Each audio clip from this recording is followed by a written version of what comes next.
Hello guys, ayan, welcome back ulit sa akin channel. So ayan, 5 days tayong walang upload at naging busy ako. So ito, dumating yung ating delivery sa Jack in Jill. So ito, napakatagal nang wala kaming deliveries nito.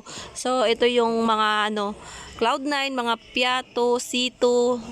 Basta yun sa Jack in Jill product. Ayan, ngayon lang dumating. Hindi pa namin alam na dadating. So tinanong pa sa amin kung i-receive ba namin o hindi. Kasi nga matagal na to.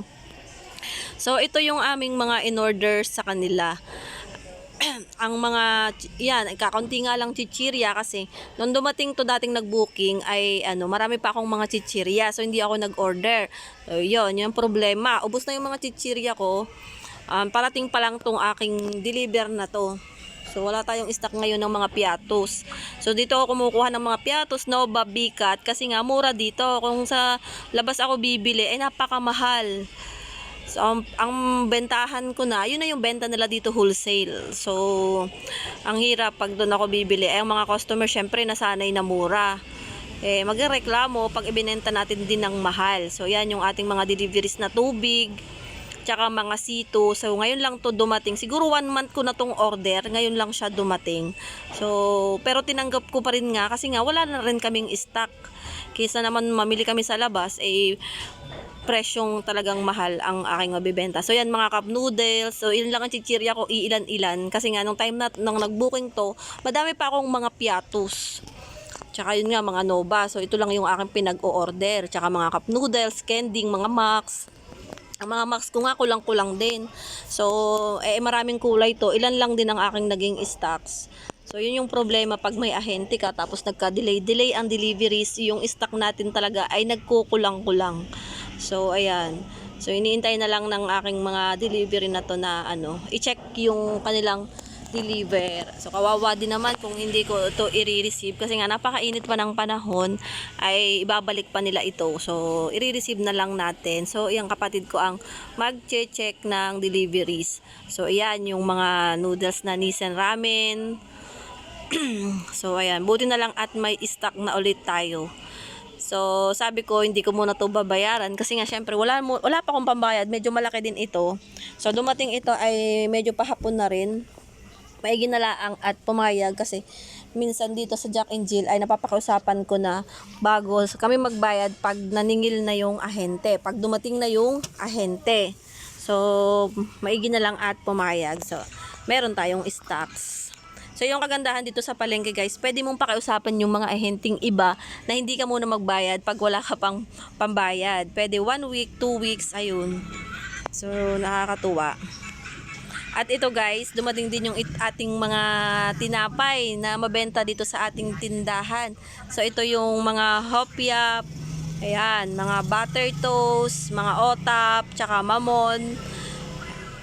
Tsaka ngayon yung mga hopya nating napakabenta. So laging ubos guys yung hopya natin dito sa ating tindahan. So nakakatuwa kasi kailangan talaga yan ay fast moving kasi nga tinapay. So mabilis talagang ma-expired yung ganyan. Ang 2 weeks ay matagal na dyan. So and guys, hopya. At tsaka guys, dumating din tong ating delivery sa Sunrocks.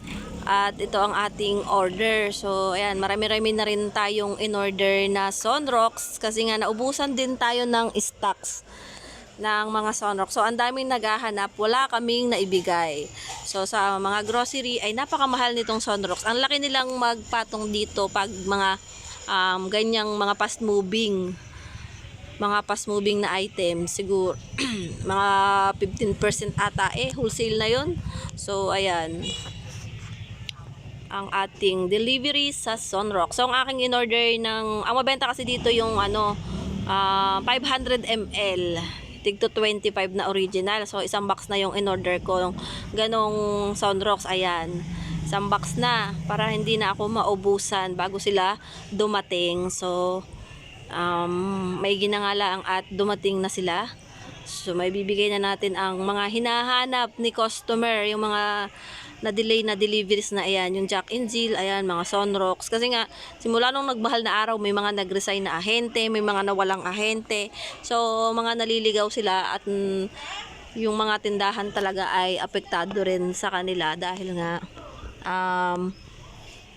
hinahanap pa rin nila yung mga store na kanilang pinupuntahan, nirorotahan. So, maigi na lang at nakita na tayo. So, ayan guys, sinecheck na ng ahente ng Sunrocks itong ating delivery. So, may sa kanila din guys yung Dell product. Dell product, ayan, tsaka mga polvo, kumuha rin ako sa kanila, yung baby dab. Kumuha rin ako sa kanila ng ganun. So, ayan. Tsaka yung pabango na Lewis and Pearl. So, sa kanila din yun guys. Napakabango nung pabangong yun, Lewis and Pearl. So, ayan guys, ang ating delivery sa Sunrock. So, ito guys, update naman sa ating mga surf product. So, punong-puno yung ating surf product. Ayan. At saka, yung ating mga panindang ganyan. Marami na ulit tayong stocks.